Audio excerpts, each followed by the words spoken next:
Assalamualaikum warahmatullahi wabarakatuh. Perkenalkan, nama saya Muhammad Shibli Jindan dari kelompok praktikum 8. Di sini saya akan menjelaskan secara singkat hasil laporan praktikum petrologi saya pada acara keempat, yaitu klasifikasi batuan beku felsik, intermediate, dan mafik. Langsung saja. Pada nomor sampel yang pertama terlihat batuan yang warna segarnya itu putih keabuan dan lapuknya itu abu kecoklatan dengan komponen phenocryst 100%, seluruhnya oleh mineral, dan kemudian teksturnya itu ukuran kristalnya vaneritik karena terlihat jelas oleh mata secara langsung, kemudian derajat kristalisasinya holokristalin karena full dipenuhi oleh kristal, kemudian kemasnya equigranular karena bentuk-bentuknya ini equal atau hampir sama, kemudian bentuk kristalnya subhedral, dan bentuk mineralnya itu karena subhedral dia hipidiomorf. Nah, komposisi indeks warna mineralnya itu mesokratik karena kandungan mineral mafiknya itu di antara 30-60%. Kemudian komposisi mineralnya itu ada kuarsa sebanyak 20%, yang ini kuarsa. Kemudian plagioklas yang putih susu ini sebanyak 45%, kemudian alkali feldspar yang berwarna merah kekuningan ini 5%, kemudian biotit tidak ada, piroksen 30% yang warna hitam-hitam ini, kemudian amfibol tidak ada, olivin tidak ada. Kemudian kita plot pada diagram level 6 karena dia coarse grain. Nah, kemudian kita normalisasikan terlebih dahulu kuarsanya, alkali, dan plagioklas karena ini diagram QAPF. Nah, kemudian setelah kita normalisasikan, didapatkan nilai sebagai berikut. Kuarsanya 28,5%, alkalinya feldsparnya 7,14%, plagioklasnya itu 64,3%. Kemudian kita temukan titik perpotongan di sini. Nah, jadi nama batuannya adalah granitic rock. Kemudian genesanya adalah sebagai berikut. Kegunaannya itu diantara lain sebagai batuan ornamen dinding, lantai bangunan gedung, pengatas jalan, sebagai fondasi bangunan, dan sebagai gemstone atau batu yang digunakan sebagai perhiasan. Kemudian nomor sampel yang kedua itu warna segarnya hitam keputihan dan warna lapuknya hitam kecoklatan. Phenocryst 40% dan massa dasarnya itu 60% lebih dominan. Nah, kemudian ukuran kristalnya itu porfiritik. Nah, ini porfiritik karena phenocryst yang tertanam dalam massa dasar. Kemudian derajat kristalisasinya hipokristalin, setengah kristal, setengahnya lagi gelas. Nah, kemudian kemasnya itu inequigranular atau tidak seragam bentuk-bentuknya, ukurannya, bentuk kristalnya subhedral, dan bentuk mineralnya hipidiomorf. Dan komposisi indeks warna mineralnya mesokratik karena kandungan mineral mafiknya itu 30-60%. Kemudian mineralnya itu ada kuarsa 20%, yang ini. Kemudian plagioklasnya yang putih-putih ini 40%, alkali feldspar tidak ada, biotit tidak ada, dan piroksen itu 40%. Kemudian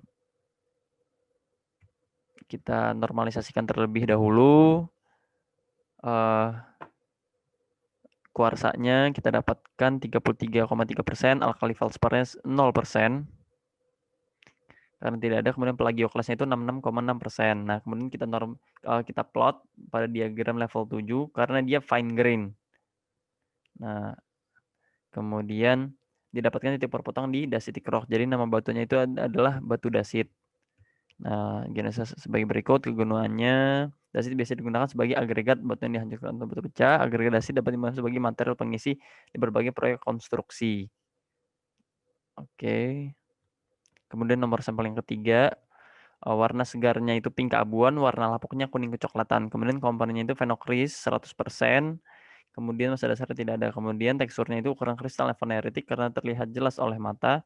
Kemudian derajat kristalisasinya holokristalin full oleh kristal, kemasnya granular atau tidak seragam. Kemudian bentuk kristalnya subhedral dan bentuk mineralnya hipidiomorf. Nah, komposisi indeks warna mineralnya itu leukokratik atau kandungan mineral mafiknya itu kurang dari 30%. Kemudian mineralnya itu ada kuarsa 15%, yang ini.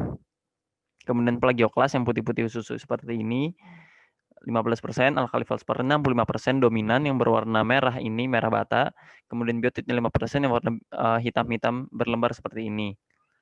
Kemudian setelah kita normalisasikan didapatkan nilai-nilai sebagai berikut. Kemudian kita plot pada diagram level 6 karena dia coarse grain. Didapatkan nama batuannya itu sienitic rock atau batu sienit. Nah, genesis sebagai berikut, kegunaannya itu hampir semua aktivitas manusia dimanfaatkan adanya batuan untuk digunakan dalam berbagai hal. Nah, dia bisa digunakan sebagai bangunan, campuran bahan bangunan, penghias rumah, dan lain-lain. Kemudian nomor sampel yang 4 itu warna segarnya putih kehitaman dan warna lapuknya abu kecoklatan. Komponennya fenokris 100%, massa dasarnya tidak ada.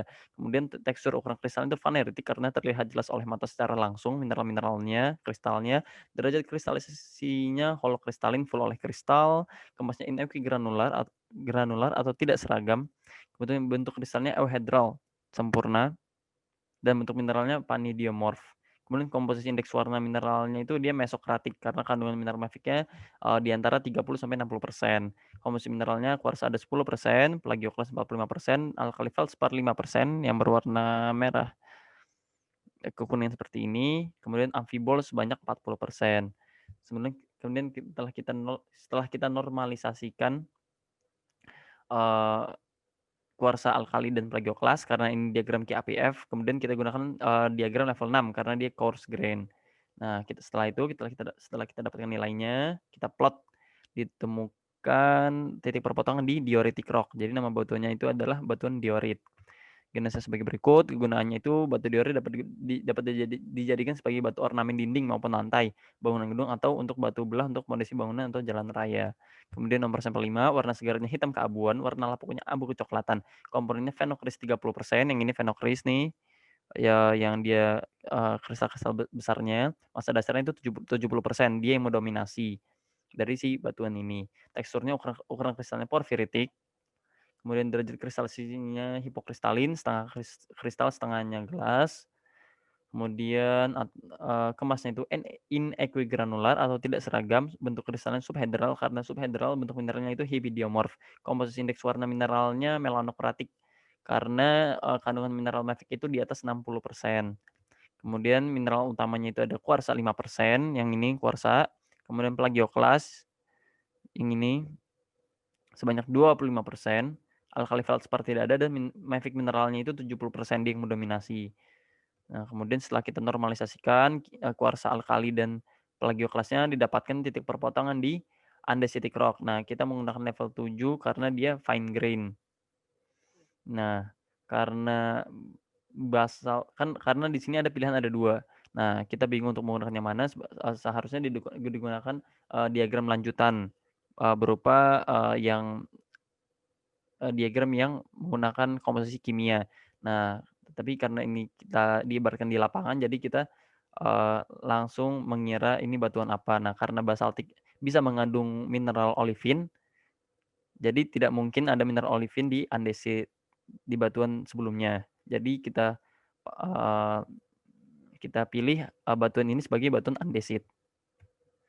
Nah, genesis sebagai berikut, kegunaannya batu andesit dibanyak sebagai dalam bangunan-bangunan megalitik, candi, dan piramida. Untuk perkakas dari zaman prasejarah banyak makanya material ini, kemudian batu nisan, dan lain-lain.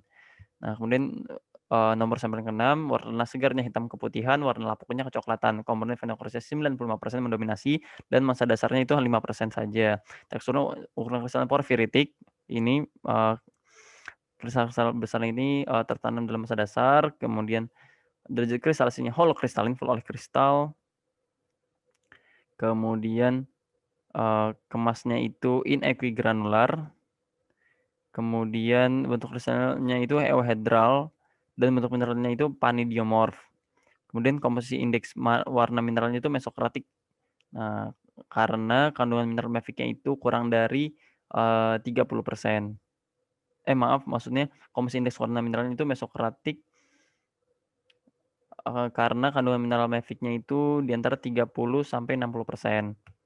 Kemudian, komposisi mineralnya, mineral utamanya ada kuarsa 5%, plagioklas 30%, piroksen 10%. Yang ini kemudian amfibol 40% yang lonjong-lonjong seperti ini. Kemudian setelah kita normalisasikan kuarsa alkali dan plagioklasnya nilai sebagai berikut, kita plot dan ditemukan titik perpotongan di bagian sini. Kita menggunakan level 6 karena dia coarse grain.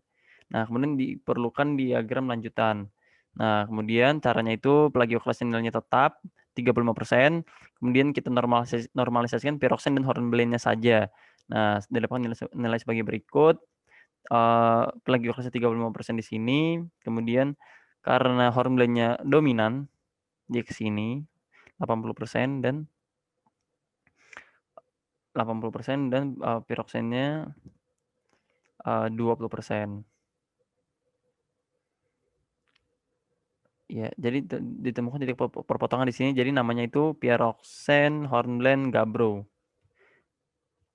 Nama batuannya Pierrotsen Hornblende Gabbro, genetisnya sebagai berikut, kegunaannya itu gunaan Gabbro digunakan sebagai bahan baku industri poles, tegel, ornamen, bahan bangunan atau pondasi bangunan, gedung, jalan, dan jembatan. Nah, ini daftar pustaka yang saya gunakan. Sekian dari saya. Wassalamualaikum warahmatullahi wabarakatuh.